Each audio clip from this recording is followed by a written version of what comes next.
Pour les 5 premières minutes de l'épisode, nous avons eu un problème technique et nous en sommes encore une fois tellement désolés. Si jamais vous comprenez pourquoi par moment on entend en écho nos enregistrements, nous vous invitons à communiquer avec nous via notre page Facebook En Pleine Face Podcast ou par courriel au enpleineface@hotmail.com. Hey, Merci. Salut Pascal. Salut Martine.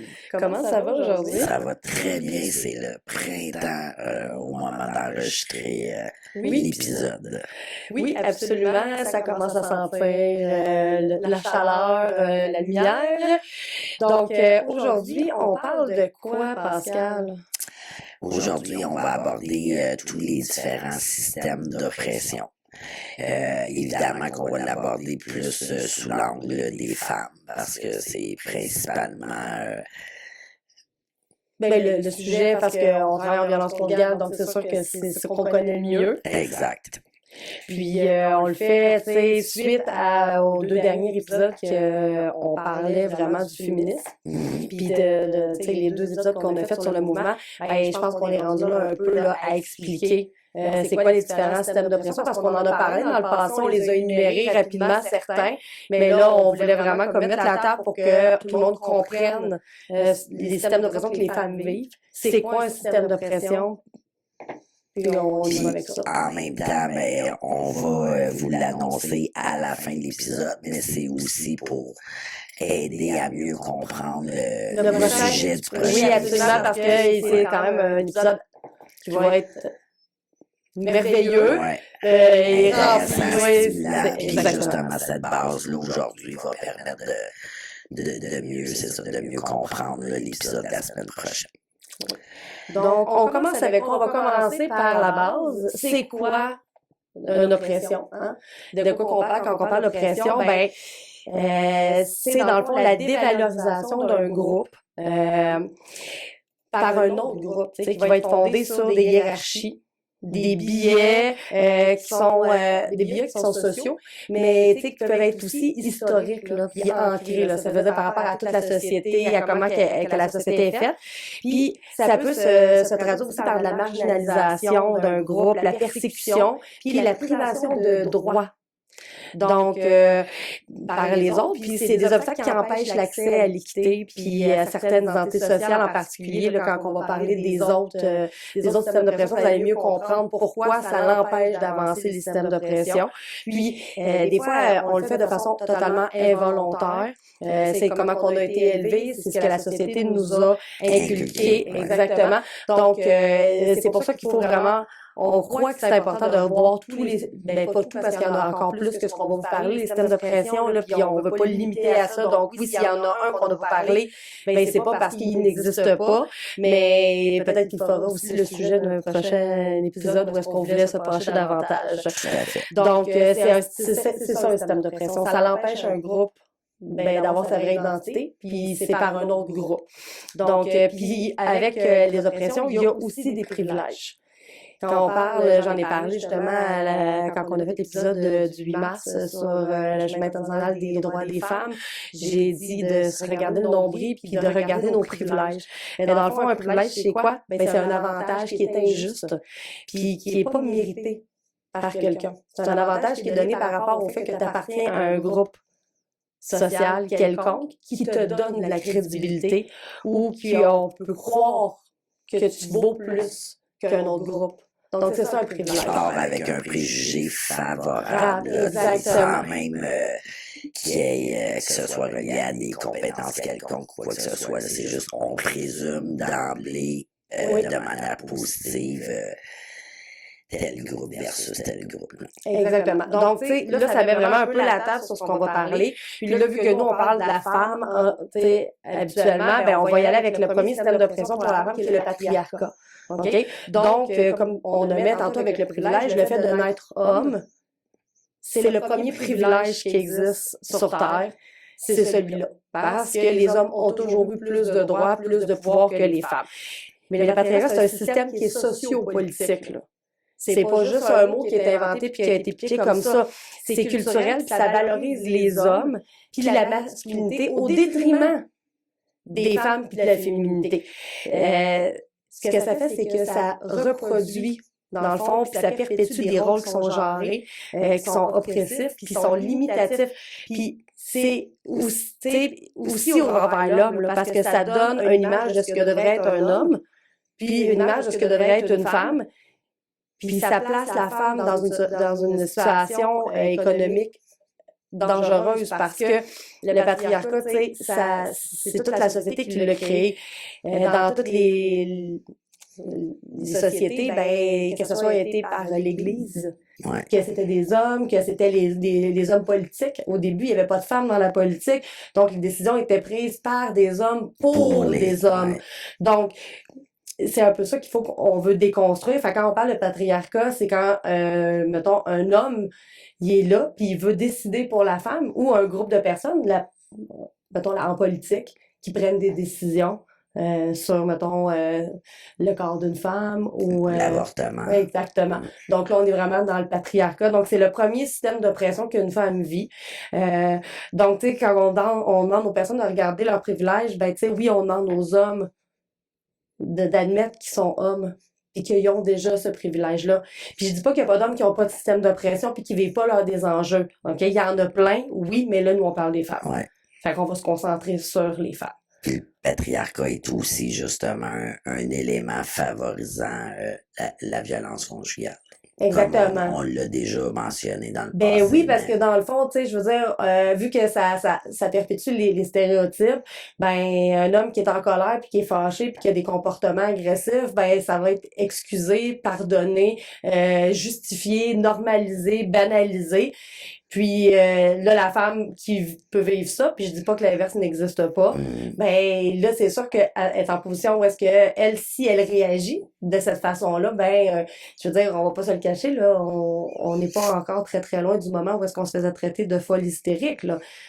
Ben, ou ne serait-ce que le fameux sexe faible. Oui. Exactement. Donc, tu sais, comme si on ne pouvait pas prendre des décisions, on l'a vu dans les 2 derniers épisodes par rapport aux droits des femmes, puis comment qu'on a dû lutter pour devenir une personne. Ouais. Mais ça est tout en lien avec le patriarcat. Exact. Là, où est-ce qu'on a dû dire que ben nos droits, on a le droit de voter, on a le droit de prendre des décisions, on a le droit de gérer notre argent. C'est sûr que c'est plus ce que c'était.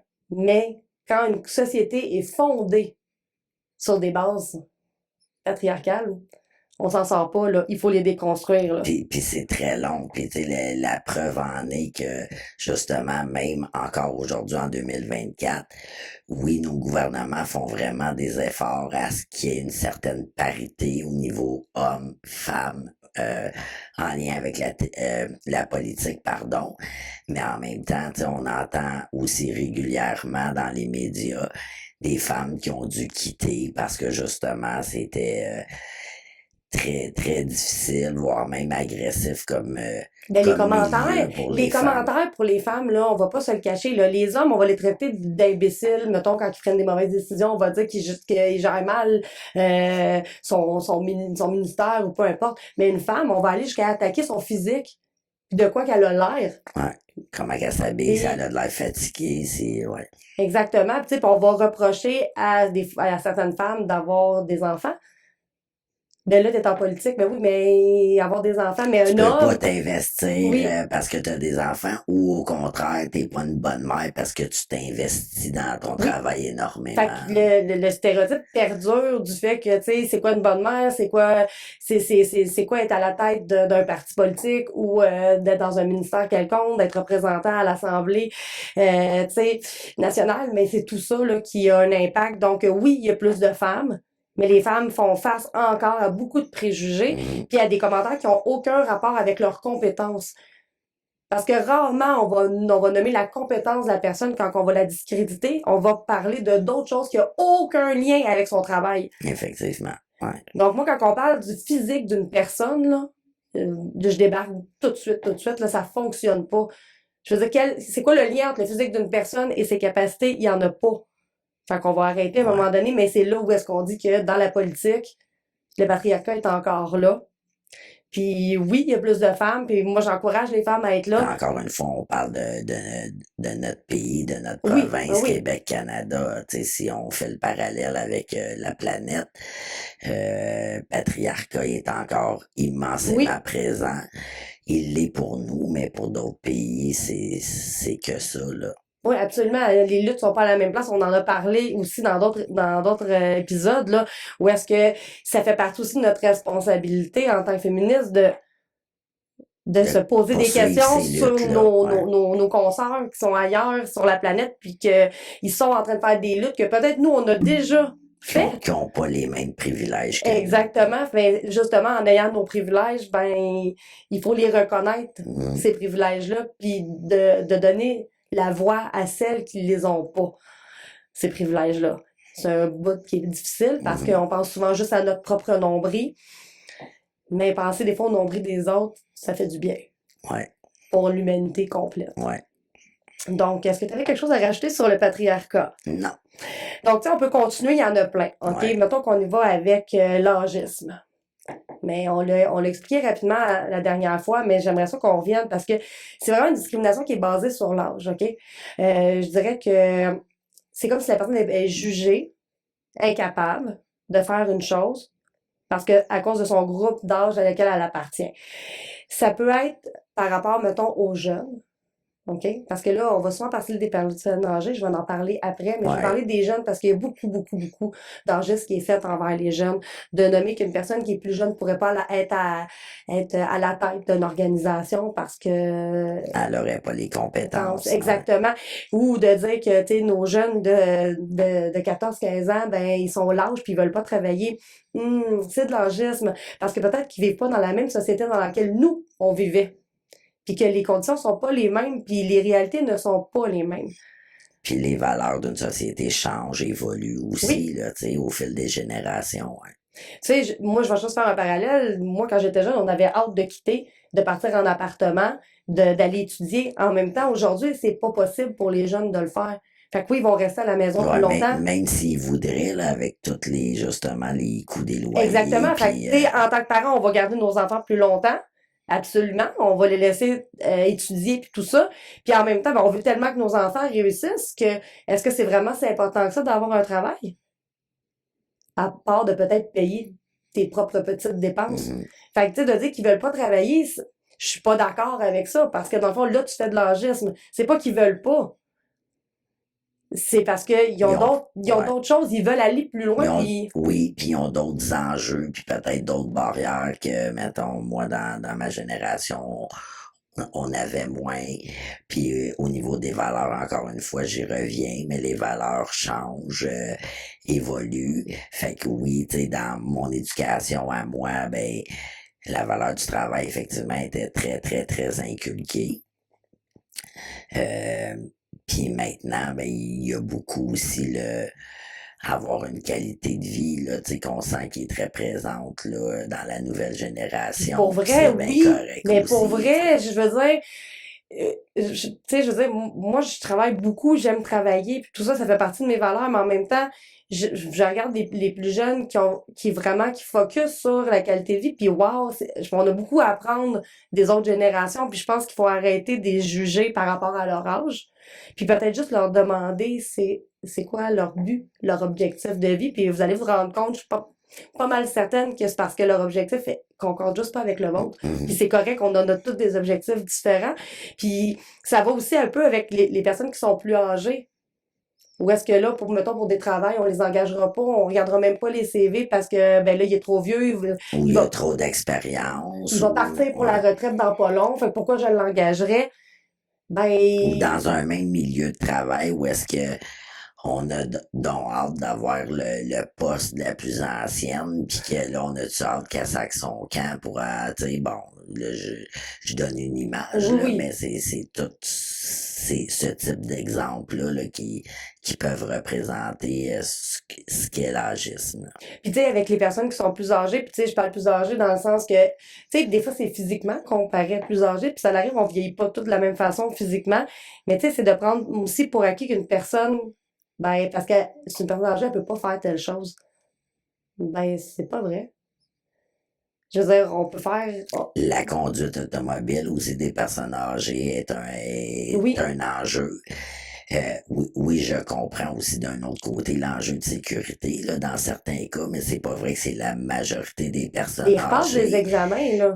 Oui, puis en même temps, ben, je dirais quasiment, tu sais, que oui, il y a des éléments en faveur de ça, mais on peut voir ça aussi comme une forme d'acharnement, là, parce qu'à un moment donné, Oui. ça devient vraiment comme des examens annuels. Mais là, je veux pas m'avancer, mais je crois que c'est quand le médecin pense qu'il faut qu'il y ait un examen, OK. là. Je pense que c'est pas, ou peut-être d'emblée, à un certain âge, il demande d'aller voir le médecin, là. Mais je pense, tu sais, j'ose espérer que c'est pas genre, ah, automatiquement, t'as tel âge, faut que tu passes un examen, tu sais, pour la conduite, systématiquement. Mais en même temps, tu sais, des fois, je me dis, OK, mais il y a tellement d'autres monde qui conduisent pas bien sur la route, là. Puis on va pas se le cacher, là. Je veux dire, tu sais, je veux dire, dans le temps, mettons, de mon père, là, tu te présentais, t'embarquais dans le char, tu faisais le tour, il te donnait ton bout de papier, là. C'était de même, là. Ouais. Mais OK, il y avait beaucoup de monde, moins de monde sur la route aussi, c'était pas les mêmes règles, là. Non. Puis dans mon temps, ça prenait pas de temps. Aujourd'hui, ça prend 1 an de cours de conduite obligatoire. Donc, tu sais, s'ils ont mis ça en place, c'est parce qu'à quelque part, il y a du monde qui avait pas tant à la base, là. Fait que c'est ça. Ouais. Fait que je me dis, tu sais, il faut arrêter de penser que c'est parce que c'est une personne âgée qui conduit qu'elle est pas bonne, là. Non. Là, ça suffit, là. Puis c'est ça. Fait que l'âgisme, il y en a partout. Puis ça pourrait être aussi par rapport à un groupe d'âge du milieu. Là, c'est pas juste les jeunes puis les vieux. Là. Ça pourrait être de penser qu'une personne, parce qu'elle a tel âge, peut pas faire tel emploi ou elle peut pas être une mère. Hein, de juger une mère qui a à 40 ans, une mère à 20 ans. T'es trop jeune, t'es trop vieille pour avoir Ouais. des enfants. On Ouais. fait de l'âgisme aussi, là. On est en train de dire que cet âge-là est pas adéquat pour avoir Ou des je pense enfants. à une autre expression aussi, tu sais, quand OK, boomer, là. Oui. Tu sais, bon, mais c'est comme, entre guillemets, ça apprend à une génération. Comme je disais tout à l'heure, chaque génération a des enjeux, des failles, des forces, là. C'est tout à fait normal, là. Mais, tu sais, ça aussi, ça peut être un exemple, là, tu sais, Oui. d'agisme, là. Tu sais, ça en prendre à une génération.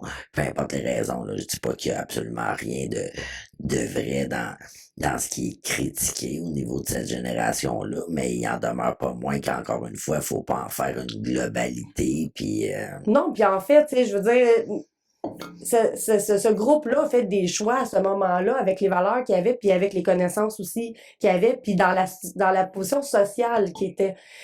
C'est sûr que ça a des conséquences sur les générations suivantes, mais ma génération va avoir des conséquences sur la future génération, puis les choix qu'on va avoir fait aussi. Est-ce qu'on va avoir fait juste des bons choix? Je ne crois pas qu'une génération fait juste des bons choix. non. On essaie tout le temps de prendre les meilleurs choix, mais tu sais, on en a déjà parlé, il y a le collectif puis l'individualisme. Puis c'est souvent facile de prendre des décisions qui vont aller vers soi, qui est plus dans le côté individuel, au lieu d'aller dans le collectif. Puis je pense que c'est ce qui arrive avec les générations. Ça se promène d'un bord à l'autre. On est plus dans le collectif, on s'en va un peu plus dans l'individuel, parce que c'est un équilibre qu'il faut trouver. Ouais. Est-ce qu'on va réussir à trouver l'équilibre parfait?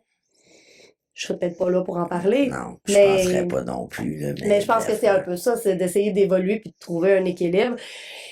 Puis peut-être de se parler plus en génération. Hein? Fait qu'on peut peut-être arrêter de faire de l'agisme par rapport à ça, puis d'être juste identifié. Il y a des forces, il y a des faiblesses, il y a des enjeux. Puis peu importe les systèmes de pression qu'on va aborder aujourd'hui, Martine, là, tu sais, je pense que tu viens de le dire, juste de se parler. Hmm. Déjà, ça va défaire beaucoup de choses, ça va démontrer de l'ouverture, puis ça va amener une compréhension. Parce que si moi, là, ce qui est pas du tout mon cas, mais je suis génération Y, puis je vais parler avec génération boomer, ben c'est clair que je vais apprendre, puis l'inverse aussi, là. Donc, Mhm. puis c'est comme ça qu'on crée des liens aussi avec les gens qui nous entourent, là, puis qu'on a une meilleure compréhension de leur vision, de leur parcours de Puis vie. qu'on peut s'ajuster, puis s'arrimer, puis trouver un point. Il faut trouver les points communs. Ouais, Il faut s'accrocher à ce qui nous unit, pas aux différences, là. Puis pas à ce qui a été fait. Quand ça a été fait, ça a été fait. exact. On peut pas repasser, on peut pas faire l'histoire, mais on peut faire l'avenir. Fait qu'on va se concentrer sur l'avant à la place. Fait que tout ça pour dire que l'âgisme, c'est bien réel et on en voit régulièrement. Donc, en maison d'hébergement, on va pas se le cacher que des jeunes mères, ben, ils peuvent être facilement stigmatisés. Puis, les femmes plus âgées aussi qui décident de quitter, ben, ils ont leur enjeu aussi. Hmm. Puis, il faut pas penser que parce que ça fait 50 ans que t'es marié, que c'est pas correct de quitter une relation de Exact. violence. Ouais. Ah ben là, t'es rendu plus vieille, t'as-tu pensé aux conséquences, tu vas habiter où? Non, non, regarde. Pour le temps qui te Ouais. reste, et pour que tu continues pas d'endurer, là, sur une grosse phrase Mhm. aberrante que je viens de dire, Ouais, là, mais mais on ouais. l'entend. On l'entend des proches. Ben, c'est ça. Fait il faut faire attention à ça. Sinon, on peut aller vers le capacitisme. Qu'est-ce que c'est ça, le capacitisme? Ben, c'est quand on fait de la discrimination fondée sur les capacités d'une personne, OK?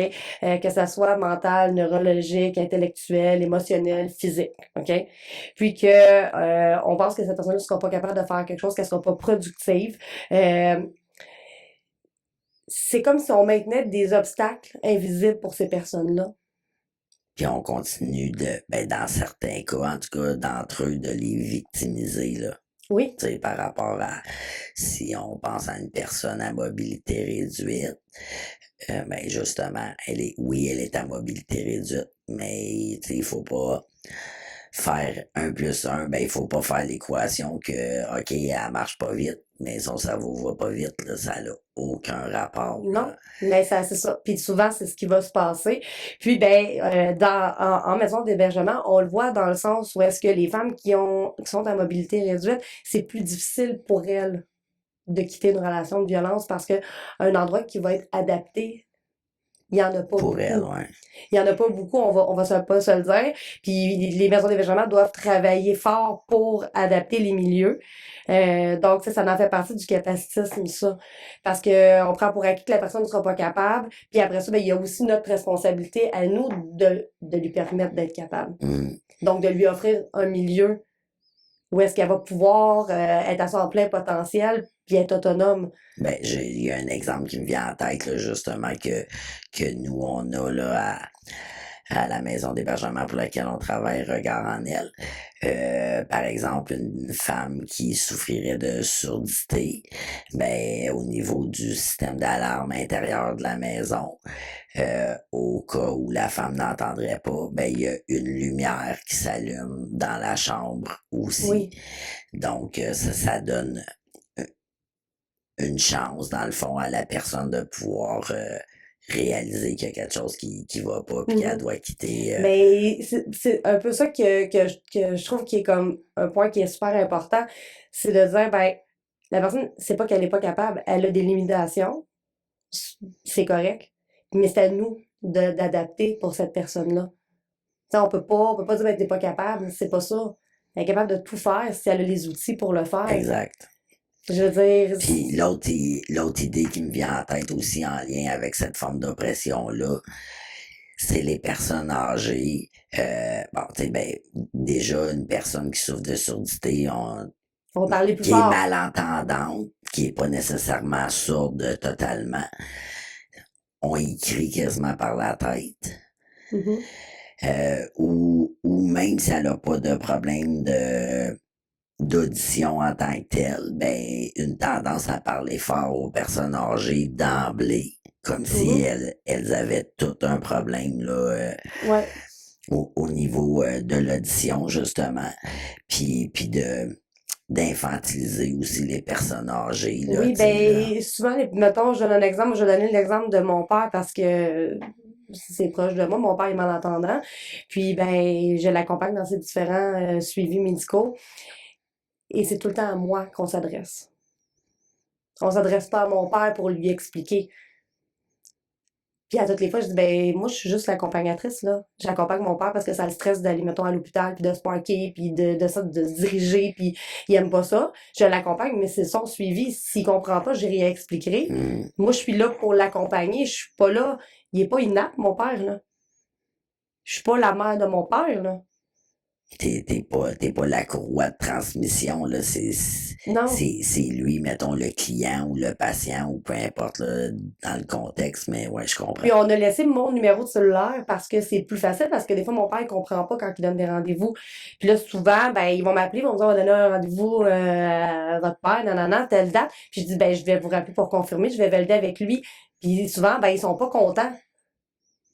Mais là, je suis comme, j'arrive pas l'horaire de mon père, là. Fait que là, on est en train de penser que mon père, il est pas capable de comprendre ce qu'on lui dit. De prendre sa décision. De prendre sa décision, mais mon père, il est juste malentendant. Ouais. Il y a tout le reste, là. Il a juste besoin d'un peu plus de temps pour comprendre, puis qu'on parle plus lentement. Puis on le regarde, ça va aider. Ouais. Fait que, tu sais, c'est un exemple, mais il y en a plein d'autres exemples comme ça. Tu sais, quelqu'un qui pourrait, mettons, être en chaise roulante, qui demande un accompagnement, parce qu'à l'hôpital, en chaise roulante, c'est pas évident, là, on va pas se le cacher, là, même si c'est un hôpital puis que ça devrait être bien adapté. La personne est accompagnée parce que c'est plus facile, ben, automatiquement, il y a beaucoup de monde qui ont encore le réflexe de parler à l'accompagnateur.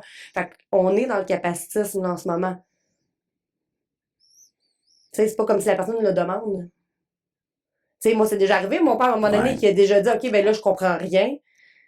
Ouais, dites-le à ma fille, puis elle me l'expliquera tantôt. Oui, là. parce que là, il y avait trop de bruit autour, il y avait les machines, pis tout le kit. Fait que là, au niveau de l'audition, ça fonctionnait plus quand il y a trop de son. Fait qu'il entendait rien. Il entendait un mot sur trois. Fait que clairement qu'il pouvait pas se faire une tête sur ce qui se passait.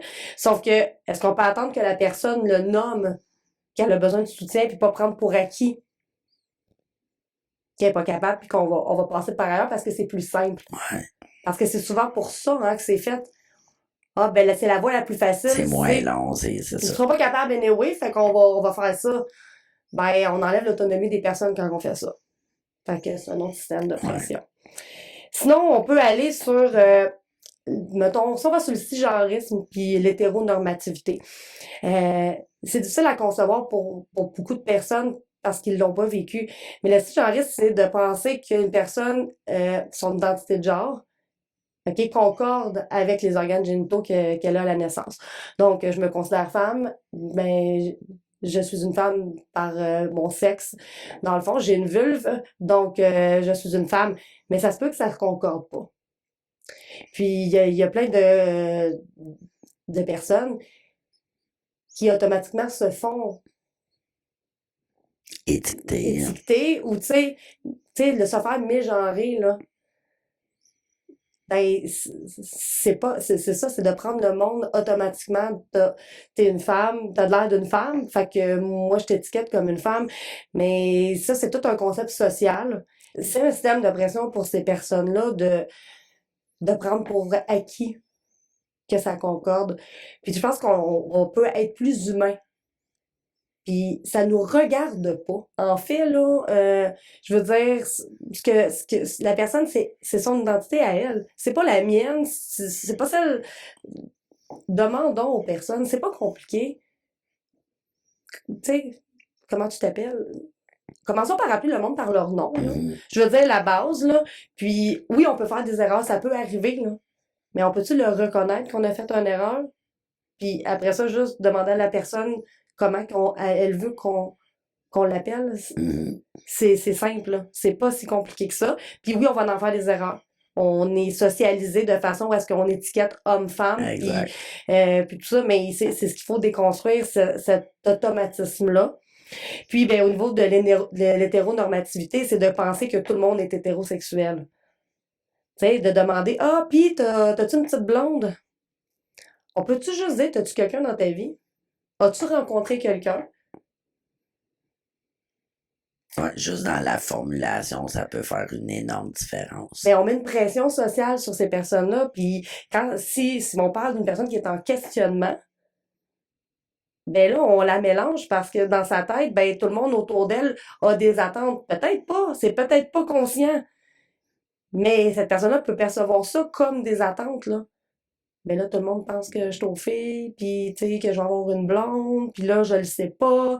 Ça peut rendre encore plus difficile, mettons, l'adolescente, là, si on se base sur ce temps de vie-là, ça va faire encore plus hésiter la personne à se nommer puis à s'assumer, là, tu sais, si en Mais plus elle oui, reste à la c'est ça. pression sociale de devoir justement correspondre à... Puis ça peut être la même chose aussi pour des personnes peu importe le groupe d'âge. Tu sais, je donne un exemple, quelqu'un qui est justement, qui est pas hétérosexuel, puis qui arrive dans un nouveau travail, puis que tout le monde te dit, hey, t'as-tu une blonde? T'as-tu une femme? As-tu une Ben, photo de ta femme? oui, Ouais. mais est-ce que tu vas te sentir inclus? Est-ce que tu vas avoir envie de leur dire? De parler? Ben, peut-être pas. Peut-être que tu seras pas en confiance. Puis pas parce que la personne, elle veut pas, elle va mal réagir ou quoi que ce soit, juste parce que on prend pour acquis que t'es un homme puis que tu devrais être avec une femme. Et que t'es une femme, tu Puis devrais être ça, on avec retrouve un ça homme. partout dans la société, mais en plus, tu sais, on peut ajouter à ça tous les milieux de travail qui sont vraiment davantage Oui. sexistes, pardon, si je puis dire, puis tu sais, d'autant plus très stéréotypés là, dans les genres. Là. Ben, exactement. Donc, tu sais, il y a un petit peu ce bout-là, puis ça nous appartient de juste normaliser notre vocabulaire, là. On, c'est pas important. Puis de toute manière, tu sais, on n'est pas obligé de demander au monde, là, toutes ces questions-là, régulièrement. C'est pas une obligation d'être en couple, là, je vous le dis tout de suite, là. Mais on peut poser la question, as-tu quelqu'un dans ta vie, point barre, mais questionnez pas plus. Non, non, C'est c'est non. ça. Ouais. Sinon, ben, on peut parler, là, on va parler de quelque chose qui est gros, là. Donc là, on va parler du capitalisme et du classisme parce que ça va ensemble. Tu sais, le capitalisme, c'est une construction sociale qui est basée sur faire de l'argent. OK, tout le monde le sait. Mais faire de l'argent, pour faire de l'argent, il faut que tu sois une personne qui est productive. Hein? Pour être productive, ben, idéalement, il faudrait que tu sois un homme. Hein? Parce qu'une femme, ben, ça s'occupe des enfants, c'est pas disponible. Fait que tout ce qui est le capitalisme, ça a un impact direct sur tout le monde. Je tiens juste à dire que les exemples que tu viens de donner, c'est justement c'est les exemples qui font partie des préjugés et tout. Oui, Là, oui, oui, ouais. oui. C'est pas Ouais. vrai, là. Je parle de les préjugés Ouais. qu'apporte le capitalisme. Puis ça a été créé par des hommes, le capitalisme. On est dans un système capitaliste. Donc, qu'est-ce que ça fait? Le système capitaliste, ça crée du classisme. Le classisme, c'est que ça crée des classes sociales. Donc, plus tu as d'argent, plus tu es reconnu. Moins tu as d'argent, moins tu es reconnu. Donc, on catégorise les personnes en fonction de Leur revenu, en leur quelque revenu sorte. et leur contribution à la société. Donc, ça a un impact sur beaucoup sur les femmes parce que, tu sais, mettons, on va parler au niveau financier, ben les femmes ont pas encore le même salaire que les hommes. Oui, effectivement, au Québec, il y a des lois par rapport à ça, là, à travail égal, salaire égal. Cependant, les femmes sont surreprésentées pour le travail à temps partiel, parce qu'ils combinent souvent le travail à temps partiel plus les enfants.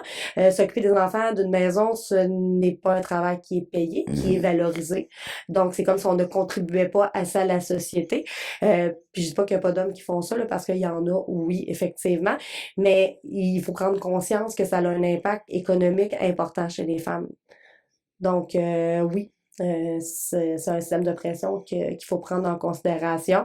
Puis une femme qui vient d'un système, mettons, qui vient d'une famille où est-ce qu'il y avait de l'argent, de l'aisance, qui avait accès, mettons, à des écoles privées, puis à des collèges euh, payants qui sont pas au public, ben elle a un privilège que la femme qui est née, puis que ses parents étaient sur l'aide sociale, qui est allée à l'école de quartier, qui n'a pas eu accès à des études supérieures parce qu'elle n'avait pas les moyens, ben automatiquement, on vient de placer ces deux femmes-là dans deux catégories, puis ils n'ont pas les mêmes privilèges. Puis moi, tu sais, justement, c'est pas une question de négatif, positif. Là, je vais donner mon exemple à titre d'image claire, mais si on pense à notre premier ministre là, du Québec, donc Monsieur François Legault, mais il représente la haute société en quelque sorte, là, dans le sens qu'il y a eu, c'est un homme blanc avec un âge justement qui amène la Oui. crédibilité, qui a fait des études, qui a eu ou qui a encore, je suis pas certaine, mais une très grande entreprise, donc qui est bien nanti, qui est justement en politique, donc impliqué en politique avec un pouvoir décisionnel énorme. Oui. Donc ça, je pense que ça illustre très bien le tout. Oui, exactement. Puis, tu sais, justement, ce n'est pas. Tu sais, il représente tout ce qui est les privilèges, dans le fond. Là. Ouais. Il est dans le top des privilèges, effectivement. Mais c'est un peu ça qu'il faut déconstruire au niveau de la politique. Là. Après ça, on peut parler du colonialisme. Dans le fond, ça, là, c'est l'expansion des systèmes sociaux, politiques et culturels européens sur des territoires qui étaient déjà habités. Donc, on parle des peuples autochtones qui étaient dans le fond, les Européens étaient dans le but d'acquérir les nouvelles terres puis les ressources de ces personnes-là. Puis on a marginalisé ces personnes-là, puis on a fait la suppression des langues, de la culture, des modes de vie, puis on a tout retiré à ces personnes-là leur bagage. Fait que c'est ça, le colonialisme. Puis aujourd'hui, ben, ça a beaucoup un impact. Les peuples autochtones qui ont tout perdu, là, qui se sont fait enlever leur identité, ben, ces personnes-là existent encore aujourd'hui, là. Puis ils ont des conséquences. C'est un énorme système d'oppression. Donc, ces personnes-là, quand ils viennent chercher de l'aide, ils ont tout ce bagage-là sur leur épaule. Donc, tu sais, c'est important qu'on prenne conscience de ce qui s'est passé, puis que on se re-questionne sur nos préjugés, là. Je veux juste le dire comme ça parce que c'est un système d'oppression qui est important. Sinon, ben, on a bien entendu la grossophobie, hein? Ça, je pense que, tu sais, c'est simple à comprendre. Le corps a une image que la société envoie, que le corps devrait ressembler à ça.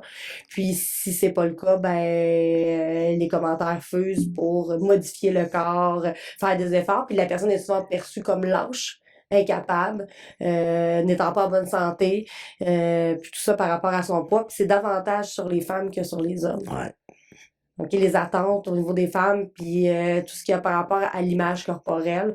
Donc, aussitôt qu'une femme ne correspond pas aux standards, ben, elle devrait se modifier. Et rentrer dans le moule, donc, devrait s'entraîner, manger moins, et tout ça. Donc, tu sais, ça a un impact sur les personnes. C'est vraiment un système d'oppression qui est présent jusque chez le médecin. Donc, même les médecins peuvent avoir des comportements qui sont Des grossophobes. commentaires, ouais. Ouais. Puis ça, tu t'en parles en lien avec les femmes, mais oui, au niveau du poids, la grossophobie, mais aussi au niveau de l'âge. Là. C'est quand tu dis qu'une femme ne correspond pas, mettons, à ce que devrait avoir l'air Ouais. une femme. Façon de parler, là, ben, il y a plein d'éléments qui rentrent en Ben, il y ligne en a de plein compte, d'autres, là, mais ouais. exactement, là. Donc, tu sais, il y a ça. On peut aller aussi avec, tu sais, l'oppression majeure, la misogynie, là, qui est dans le fond totalement la peur, le mépris, puis la haine envers les femmes, les filles, tu sais, tout ce qui est considéré féminin, dans le fond. Puis ça se manifeste de plusieurs façons, là, par rapport, mettons, comme de l'exclusion sociale, de l'exclusion institutionnelle, puis ça peut aller jusqu'à des violences physiques et sexuelles, là. Tu sais, il y a des sous-groupes d'hommes qui se créent, des incels, là, où est-ce qu'ils ont tellement une haine envers les femmes que ça peut aller jusqu'à commettre des crimes haineux. Donc, ça Envers les existe femmes et envers les envers les femmes. femmes féministes aussi, là, tu sais, Fait que là, tu sais, je veux dire, c'est gros ça, la misogynie, mais ça existe, il faut pas penser que ça n'existe pas parce qu'il y en a encore des personnes qui pensent comme ça. Puis, ben, quelqu'un qui a été victime de ça, de commentaires haineux parce que elle est de sexe féminin, ben, ça a un impact sur toute sa vie au complet, là. Puis le plus grand exemple et dramatique, c'est évidemment Polytechnique. Tu sais, Mhm. c'était vraiment un crime là, Contre les femmes, ouais, parce que les femmes étudiaient dans un domaine, dit masculin à ouais, l'époque. Là, puis ouais. que cette personne-là avait été refusée Ouais. aussi, là. Donc, sa perception de pourquoi il n'était pas accepté. Donc, c'est sûr que ça a un impact incroyable, fait que ça existe encore, Ouais. il faut pas l'oublier. Sinon, ben, je vais en rajouter un petit qu'on pense pas souvent, là, le sanisme, qui est dans le fond la discrimination puis l'exclusion des personnes qui sont soit neurodivergentes, qui ont reçu un diagnostic de trouble de santé mentale, ou les personnes qu'on présume qui ont un diagnostic de santé mentale. Donc, c'est toutes les petites inférences qu'on va faire, puis tous les petits commentaires qu'on va faire envers ces personnes-là, puis que c'est comme si on limitait leur capacité. C'est un peu comme du capacitisme, mais là, on est vraiment plus au niveau de tout ce qui a rapport avec, tu sais, mettons, une personne qui a un TSA, une personne qui a un TDAH, une personne qui est en dépression. Ben, les attentes sociales par rapport à ça, puis toute la discrimination qu'on va faire, tu sais, ça s'est déjà vu, mettons, dans des milieux de travail, mettons, une femme qui a fait une dépression, puis qu'elle a un trou dans son CV, ben, qu'est-ce que tu dis? Parce qu'il va y avoir de la discrimination parce que tu as fait une dépression puis que tu as été un an en arrêt de travail. Elle va-tu retomber en arrêt de travail? Va-tu être capable de travailler automatiquement? On va penser ça. Ouais, c'est ça. Puis de mettre des étiquettes aussi parfois qui n'existent pas, là, dans le sens qu'il n'y a pas de diagnostic, mais que selon le comportement d'une personne, on va l'associer à tel ou tel diagnostic en santé mentale. Ouais. Puis on n'est pas psychiatre.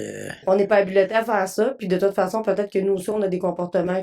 Tout à fait, on a tous des traits de quelque chose, là, de Ben toute non, façon, mais là, en écoute, partant. je veux dire, c'est humain, tu sais, fait que quelque part, puis on est tous différents, puis c'est correct, puis on n'a pas à juger. Puis comme tu parlais de TSA, mais j'imagine aussi, tu sais, ça serait par exemple de associer le TSA automatiquement à un retard cognitif, ce qui est pas toujours le cas non plus. Fait que tu sais, il faut pas non plus faire des amalgames rapides sans savoir. Puis justement, tu sais, on pourrait, exemple, quelqu'un qui a un TSA, mais l'associer à quelqu'un de d'antisocial ou peu importe. Ou penser que c'est un génie des maths. Ouais. Tu sais, c'est sûr, il faut faire n'importe quel calcul, ben non, ça marche pas de même, puis tout ça. Donc, tu sais, ça fait partie de la société, puis il faut comme arrêter de faire ça. Fait que, tu sais, de juste se questionner quand on a ces idées-là qui passent, quand on a ces billets-là, ben de dire, est-ce que je suis en train de D'alimenter. d'alimenter Ouais. ça, puis est-ce que je suis en train de créer quelque chose qui n'existe pas dans le fond, là. Puis pour terminer, je vais terminer avec un très gros système de pression qui est le racisme, parce que c'est encore présent, puis c'est pas fini, ce bout-là, là, puis il faut encore lutter beaucoup, puis je pense que c'est important que quelqu'un accorde moins de crédibilité à cause de la couleur de peau d'une personne, de son origine ethnique, de l'endroit de naissance d'origine, puis de se considérer supérieur à cette personne-là, là, ben, ça l'arrive encore à tous les jours, OK? Ça a des impacts sur ces personnes-là, là, pour vrai, incroyable. Puis je veux vraiment que on réfléchisse à nos privilèges, tu sais, parce que là, je parle de racisme, puis je suis blanche, là, fait que, tu sais, je veux dire, j'ai jamais vécu ça, je le saurais jamais c'est quoi, mais pour ça, j'aimerais ça vous dire, tu sais, on parle souvent de privilèges blancs. OK? Puis là, le monde, ben, c'est quoi les privilèges blancs? Ben, je vais vous en énumérer une coupe, c'est ça que je veux faire pour que vous compreniez à quel point on est privilégié, puis qu'on s'en rend pas compte. Donc, tu sais, quand on parle de privilèges blancs, là, ben, on va parler d'être largement représenté au sein du pouvoir politique, ce qui est un fait. OK? Être assuré que l'histoire représente de manière majoritaire et positive mon groupe. Ben, dans les cours d'histoire, là, les Blancs, ils ont tout le temps raison, là. OK? Tout le temps. En tout cas, moi, dans ceux que j'ai eus, là, puis je suis pas mal sûre que c'est pas vrai. Fait que ne pas être accusé de se regrouper en ghetto. C'est vrai, quand c'est un quartier de tout blanc, y a-tu quelqu'un qui va aller dire, ben, c'est un ghetto de blanc? Ben, pas pantoute. Fait que pourquoi que quand il y a un groupe qui se rejoint, Communauté, ouais, c'est ben oui, ça. puis ils ont raison de se rejoindre, ils ont des points communs pis tout ça. C'est sûr que si on les traite tout le temps, tu sais, comme si on les exclut tout le temps, ben ils vont se regrouper, là. Je veux dire, l'être humain est un être d'appartenance, là. On a besoin d'appartenir à un groupe, à une communauté. Donc, tu sais, c'est normal qu'ils se regroupent. Moi, je veux dire, en Floride, là, les Québécois, ils sont tous à la même place, Ouais. là. Je m'excuse, là. Ils se regroupent, c'est Quand ils normal. entendent tu sais, une sonorité, justement, de notre langage propre, ben là, tout de suite, il y a un lien d'appartenance, même si tu n'as jamais vu cette personne-là de ta vie. Exactement. Oh oh, encore un petit problème technique. Le même, on entend un peu en écho. Nous sommes sincèrement désolés. On trouve facilement des affiches, des livres, des émissions, des films avec des personnes qui nous ressemblent.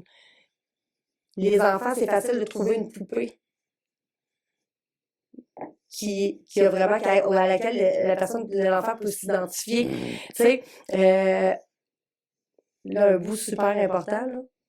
Tu sais, quand t'es blanc, tu te fais pas contrôler par la police pour rien. OK?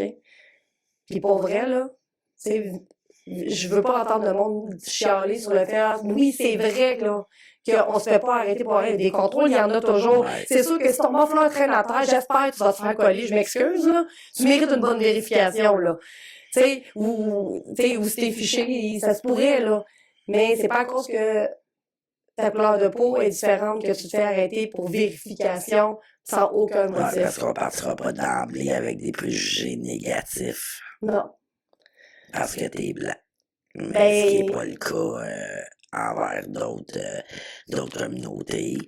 C'est ça. Puis ça a été démontré dans plusieurs services de police là, qu'il y a eu des problématiques à ce niveau-là, puis c'est encore là, puis c'est encore une lutte à faire. Là. Ouais.